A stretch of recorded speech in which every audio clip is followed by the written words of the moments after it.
بسم الله.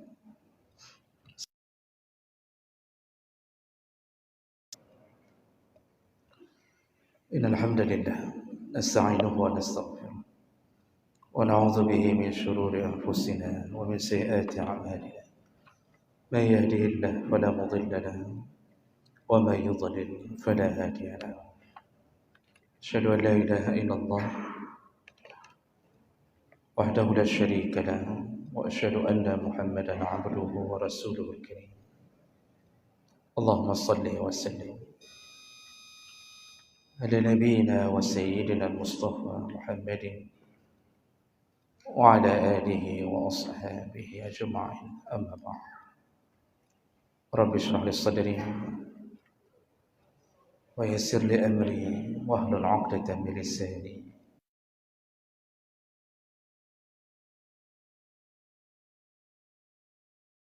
Kemudian salawat dan salam pada Rasulullah, pada keluarga dan seluruh sahabat-sahabatnya. Ya Allah muliakan bapak-bapak dan ibu-ibu jamaah salat maghrib dan Isya insyaAllah di samping-samping jalan. Dan di antara yang sudah kita bahas adalah seseorang ketika berada di samping jalan, maka hendaknya dia menahan pandangan matanya, menundukkan pandangan matanya, kemudian hendaknya dia menahan agar tidak memberi mudarat pada orang dengan kehadirannya di samping jalan. Artinya jangan sampai kita mengganggu orang lain, baik lisan kita, tangan kita, kendaraan kita. Yang dimaksud tentu jangan parkir yang menyebabkan orang sampai macet, tidak bisa jalan. Ini ada orang-orang yang tidak pernah mengaji, tidak faham adab dalam agamanya sendiri. Bahkan ketika jalan sempit pun dia pakai mobil, lalu dia parkir di belakang, salam. Kemudian melakukan amar ma'ruf.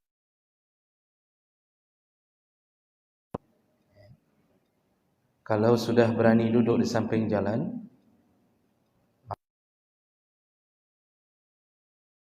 sampaikan, dan kemungkaran wajib kita cegah. Seandainya kemungkaran itu lewat di depan mata dan tidak kita cegah, maka itu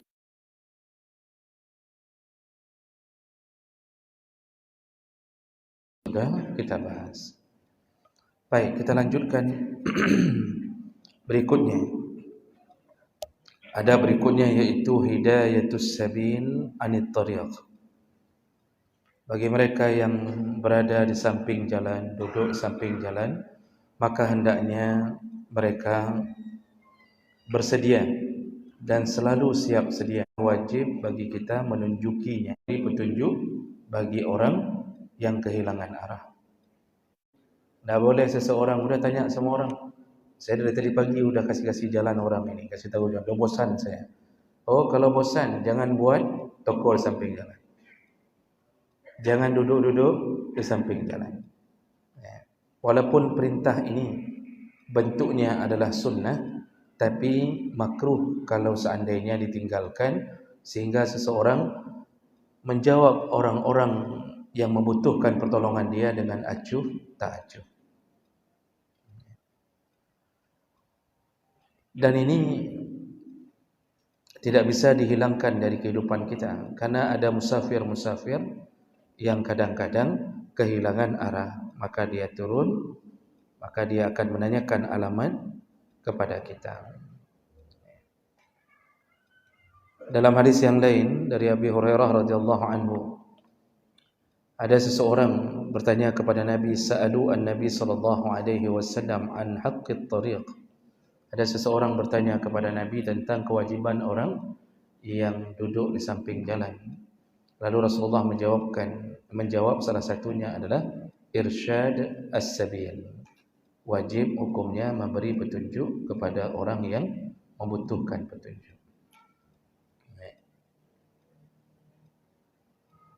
Dan Rasulullah mengatakan wadullut tariq sadaqah, dan orang yang memberi, orang yang membutuhkan pertolongan untuk mengetahui arah jalan itu termasuk sedekah. Ketika ditanya orang di mana, mengatakannya sudah tidak apa-apa saya antar. Baik. Tanggal 29. Kalau tanggal 1 kan biasanya kita wajah berubah. Ini tanggal 29 dia datang, wajah kita sedang susah. Tapi karena kita sudah terbiasa beramal saleh sesama mukmin, begitu dia bertemu kita, langsung wajah kita senyum. Menjadi tidak susah agar orang itu tidak merasa segan bertemu kita. Ini seperti ini saja, subhanallah, dicatat Allah, kata Nabi, dicatat Allah. Karena nanti ada tipe-tipe itu orang kita tu, tidak bisa senyum. Tapi menyegeduk kedai kopi, gekak-kak biraya. Kalau sedang duduk di kedai kopi itu ketawa, Masya Allah. Tapi ketemu orang, tak mau senyum. Wajahnya mengkerap begitu, Pak, cemberut begitu. Dia tidak tahu kelebihan amal-amal yang kecil. Allah tidak peduli. Mau amal besar, mau amal kecil, itu surga, hak prerogatif Allah. Kalau Allah ingin mengatakan engkau masuk surga karena suka tersenyum sama orang lain, hak Allah siapa? Surga milik Allah. Yang buat Allah, yang persiapkan untuk mukmin Allah. Mau Allah buat tes suka-suka Allah, silakan. Makanya kalau sampai kita ditanya orang, kita sedang duduk samping jalan, ditanya orang, "Dakai maaf Bapak, mohon maaf Bapak, ini alamat fulan mana?" Langsung wajah kita enggak sedap lihatnya, Pak. Langsung kita mengatakan, "Udah, tanya orang lain aja, udah malas ya." Ini amalan buruk. Malaikat mencatat keburukan hati kita. Tapi seperti yang saya sebutkan tadi, sampai dia mengatakan, Masya Allah, ya sudah, saya antarkan apa-apa. Ini Masya Allah, kita telah melepaskan kurbah kesulitan hidup dari seorang mukmin. Orang kafir boleh tidak ditolong, Pak? Boleh. Orang kafir pun boleh ditolong, selama dia bukan kafir harbi. Selama dia bukan kafir harbi yang sedang memerangi kita. Tapi kalau orang Yahudi tidak usah tolong. Si aja dong sekarang ini, Pak. Yahudi. Makanya ada orang bodoh yang kadang-kadang memproklamirkan saya Yahudinya Indonesia. Oh, bangga sekali orang bodoh nih, Pak. Ada seorang perempuan tua, ya sekarang sedang viral tuh di video-video. Saya Yahudinya Indonesia. Dia buat channel dia, apa itu nama channelnya, tentang Israel. Ingin dia ubah image orang tentang Israel. Dipanggil di televisi, bangga sekali mengatakan bahwa dia Yahudinya Indonesia. Kenapa orang sudah berani memproklamirkan diri di Indonesia bahwa dia Yahudinya Indonesia? Bahkan di tengah-tengah perang Palestina, karena rezim itu tidak akan berbuat apapun. Karena memang di sini dipelihara urusan-urusan seperti itu. Padahal kebodohan dia ini, apa dia tidak belajar? Yahudi itu, Pak, itu agama rasial. Yahudi itu tidak mengakui orang yang beragama Yahudi kalau dia bukan keturunan Yahudi. Dari tahun 1946, salah satu persiapan Yahudi untuk membuat Israel Raya itu mengundang semua nasab Yahudi yang punya darah Yahudi, diundang untuk berkumpul di tanah Yerusalem. Itu mereka berkumpul, dan yang berkumpul itu semua yang punya darah Yahudi. Kita yang coba-coba mengaku sayalah pembela Yahudi di Indonesia, tidak akan diizinkan tinggal di Israel, Pak. Selama engkau bukan darah Yahudi, tidak akan dianggap sama mereka. Makanya bodoh sekali orang-orang bela Yahudi sekarang ni. Itu ada Abu Duda, Abu Janda, apa? Oh bangga sekali itu bela Yahudi. Dia pikir dia akan dibangga-banggakan oleh Yahudi. Itu agama rasial. Dia melihat dari keturunan. Tidak ada darah Yahudi, jangan coba-coba bela Yahudi. Tidak akan dianggap oleh mereka. Tidak akan diangkat jadi kadis di Yahudi pun tidak dianggap. Jadi kepala dinas di Israel pun tidak dikasih itu.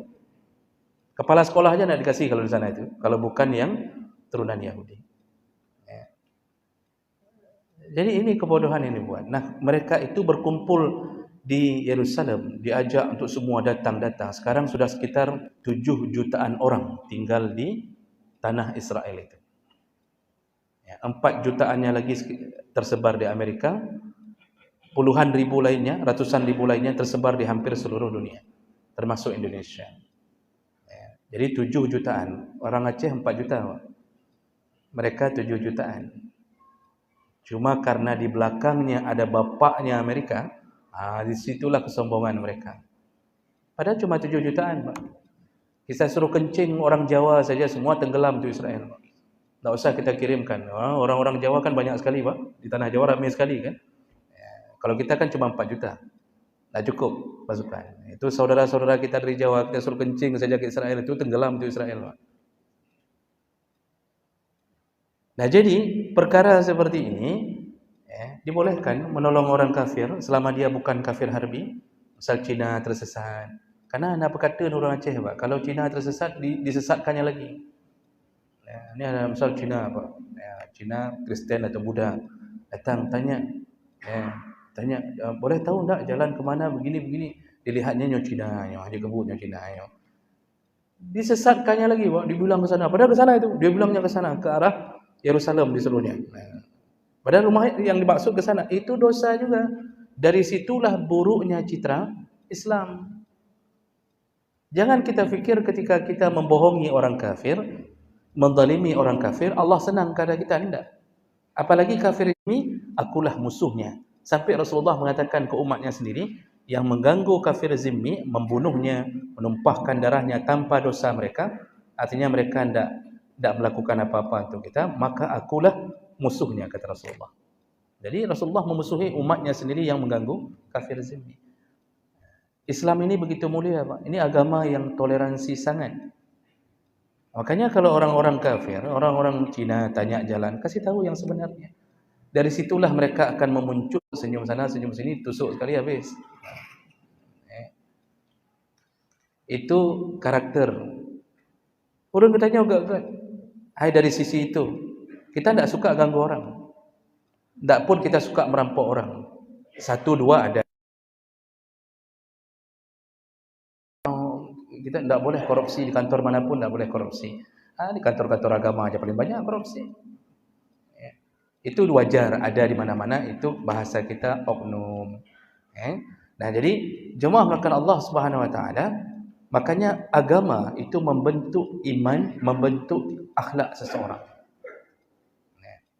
Saya lihat orang-orang kita itu jarang menyesatkan orang. Jarang kita sesat-sesatkan orang kepada orang yang tersesat. Karena pemberitahuan kita lebih akurat daripada Google Map. Google Map itu, Pak, itu kadang-kadang betul, cuma yang berjalan kaki dia duluan yang kasih salam kepada yang duduk. Itu adabnya. Jadi bukan orang bawah kasih salam ke atas, yang atas kasih salam. Yang punya mobil, kita pakai Honda. Jadi bukan orang Honda yang lik motor yang bisa bukan. Urang motor buka jendela, Assalamualaikum. Itu adab sesama mukmin. Rasulullah sallallahu alaihi wasallam itu mengajarkan sampai sekecil-kecil itu. Itulah agama kita. Itulah kebenaran agama. Bapak Ibu, tidak ada dalam agama lain. Silakan cek dalam kitab agama lain yang bagian manapun yang mengajarkan kemuliaan sampai urusan kencing jangan berdiri, lalu kemudian yang kecil-kecil, sampai urusan kalau batang kayu tumbuh lalu setengah cabangnya sudah masuk ke rumah tetangga, maka buahnya itu menjadi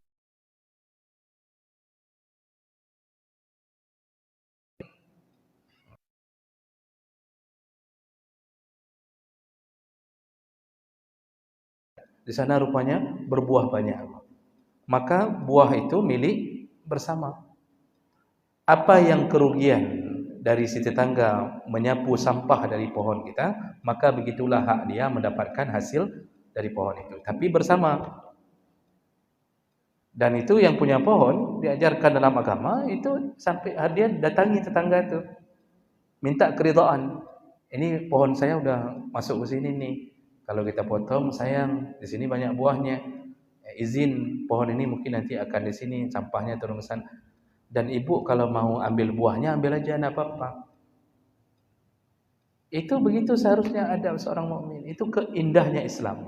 Makanya Nabi itu benar-benar menjadi rahmat lil alamin. Wa ma arsalnaka illa rahmatan lil alamin. Okey, baik. Itu yang pertama untuk malam ini bagi yang duduk-duduk samping jalan. Berapa menit lagi? Oh, 13. Baik, sebelum saya sambung kita buka dulu tanya jawab. Takut nanti saya sambung ni tak ada waktu untuk tanya jawab. Ya. Baik, silakan kalau tidak ada baru kita sambung. Silakan.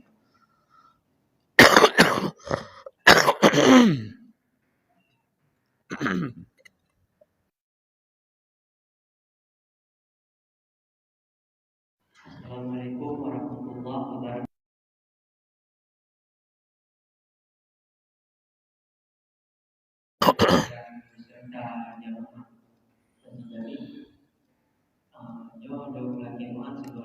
Karena pertanyaan yang bertanya di luar daripada pembahasan saya. Kemudian juga tanya hukum urutnya bab nikahan. Sekian dan terima kasih. Assalamualaikum warahmatullahi wabarakatuh. Waalaikumsalam warahmatullahi wabarakatuh. Ada satu lagi, silakan. Ada satu lagi. Ya, silakan Pak. Kalau kadang terpaksa harus pakai area publik yang memang bukan milik kita pribadi. Demikian, terima kasih. Assalamualaikum warahmatullahi wabarakatuh. Waalaikumsalam. Pak.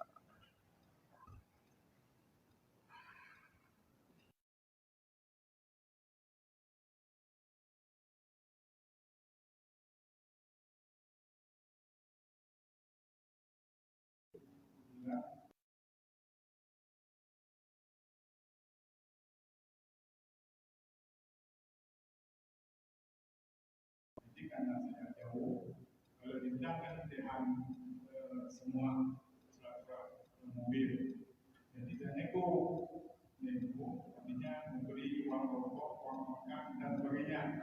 Jadi yang saya pokoknya dia tidak mau tahu pabrik keluar.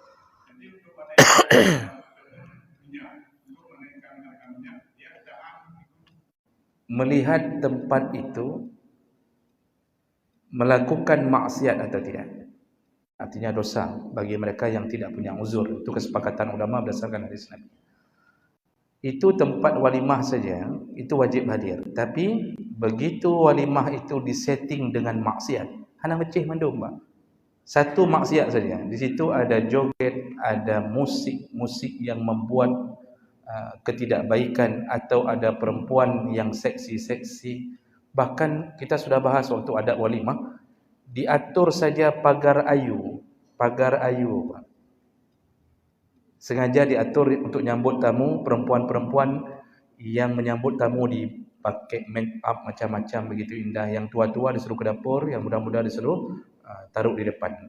Disambut semua tamu melihat mereka. Itu saja menyebabkan berubahnya hukum wajib menjadi haram. Haram. Tak boleh lagi datang ke walimah yang menyediakan kemungkaran. Apalagi disediakan minuman, mabuk. Siang malam di situ 7 hari 7 malam joget. Itu haram. Nah sekarang kalau kita itu yang wajib bisa jadi haram. Sekarang PKA hukum dasar mubah. Tak ada kewajiban dan tak ada sunnah datang di situ. Tapi disediakan sesuatu yang haram. Di situ contoh ni, kalau ada, tak mesti semuanya haram, karena tak semua stan-stan itu haram. Tapi ada sisi haramnya. Contohnya mana? Di situ menangkan yang haram. Dan itu cocok dengan hadis Nabi. Al-halalu bayyin, yang halal sudah jelas. Wal haramu bayyin, yang haram sudah jelas. Wa bainahuma umurun mutasyabihat. Di antara keduanya kalau bercampur itu disebut syubhat. Apa nasihat Nabi? Fadra'us syubhan mastata'tum. Tinggalkanlah yang syubhat, yang tidak jelas halal haram semampu kamu. Maka Haji menyuka tajak kenan kira-kira dalam keadaan ini ada maksiatnya nih. Ini ada maksiat, maka sebaiknya tidak usah pergi. Itu yang lebih utama. Nah, dosanya siapa yang pemiliknya? Siapa yang mengelola untuk terjadinya haram, yang mengizinkan terjadinya haram? Semua tempat begitu, Pak. Semua tempat. Ini kan kita sedang ngumpul nih di Jalan Puyan, UMKM-nya. Kan sebenarnya kan halal-halal saja. UMKM itu kan bagus untuk mengembangkan produk lokal. Tapi maghrib, kalau terjadi, ini coba nanti Bapak besok maghrib berapa hari dibuat? 7 hari kan? Coba lihat, maghrib itu para pedagang itu ada solat enggak? Orang-orang yang lalu lalang ada dicegat enggak untuk semuanya meninggalkan tempat lalu solat? Misal contoh. Kalau dibiarkan, maghrib cuma dimatikan lampu, biarkan, maka pengelola semua Mandum Harum telah membuat satu fasilitas terjadinya haram. Tolong yang punya akses ke pemerintahan, tolong kasih tahu wali kota, itu harus ada turun WH, turun Satpol PP yang sembahyang-sembahyang tepi lemicang. Baik Satpol PP yang pungo-pungo yang hendak sembahyang sin.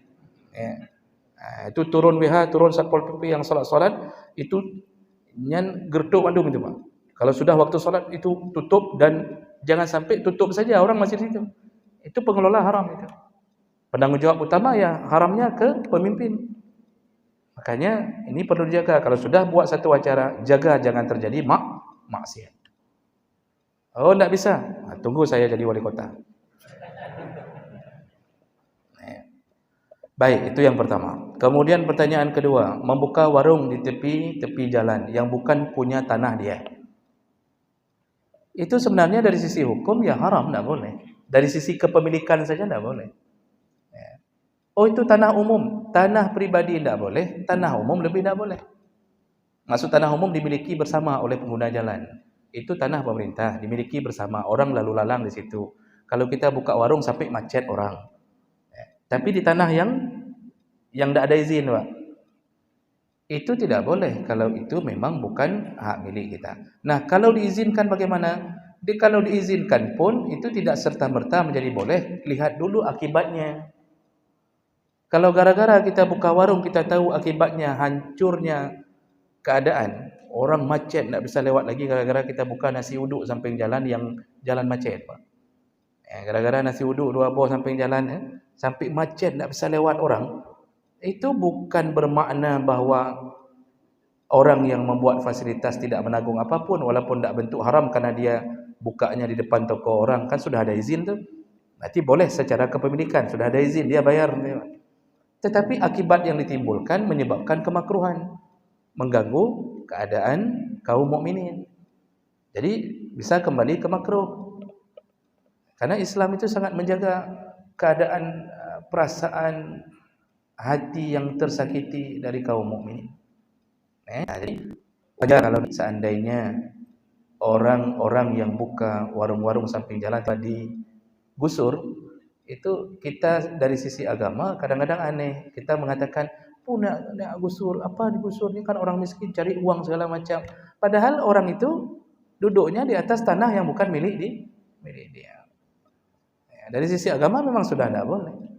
Apalagi kalau digunakan untuk fasilitas umum yang pemerintah memang melarang di situ biar tidak terganggu fasilitas jalan umum. Itu malah lebih utama untuk dijaga. Baik, kira-kira begitu. Pertanyaan ketiga.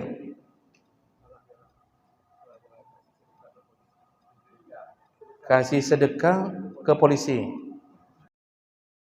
Ini mohon maaf nih, polisi-polisi ini mohon maaf nih, Pak.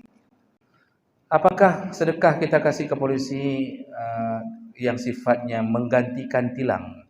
Kan yang saya tahu kalau tilang, tidak ada cerita nego di jalan.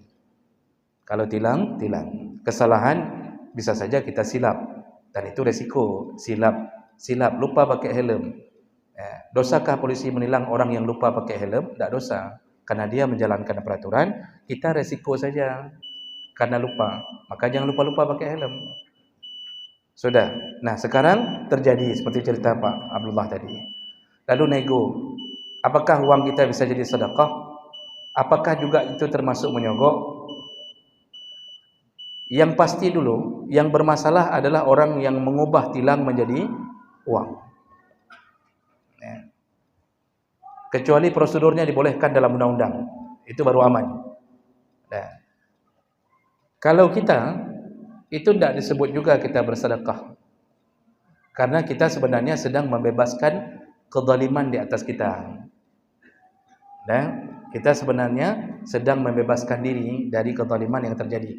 Tapi pun kalau kita meniatkan sedekah, maka itu tidak bisa juga disebut dengan sedekah. Tidak ada unsur untuk menolong orang, tapi kita di situ sedang membebaskan diri dari sebuah perkara yang sedang menjerat kita. Nah, dosakah kita? Kita tidak dosa, Bang. Tapi orang yang menjerat bisa dosa. Dari kepentingan negara menjadi kepentingan pribadi. Tapi itu semua cerita-cerita itu, Pak. Ini hanya ada orang pegang. Kamu cuncuan, Pak. Itu sudah bercuncun itu talinya, benangnya. Karena sistem negara yang sudah rusak, itu cucuknya itu tidak bisa lepas lagi. Kita pun kalau ditilang pun nanti urusannya panjang, tidak bisa pulang segala macam. Tidak kita kasih pun, terlalu kita idealis pun kita bertambah susah sendiri. Akhirnya kita pun melakukannya. Tapi ya begitulah keadaannya. Pada dasar hukumnya yang dosa yang menjerat, kita sedang membebaskan diri dari jeratan itu. Baik, pertanyaan keempat kita sambung di pertemuan berikutnya. Sudah azan kan?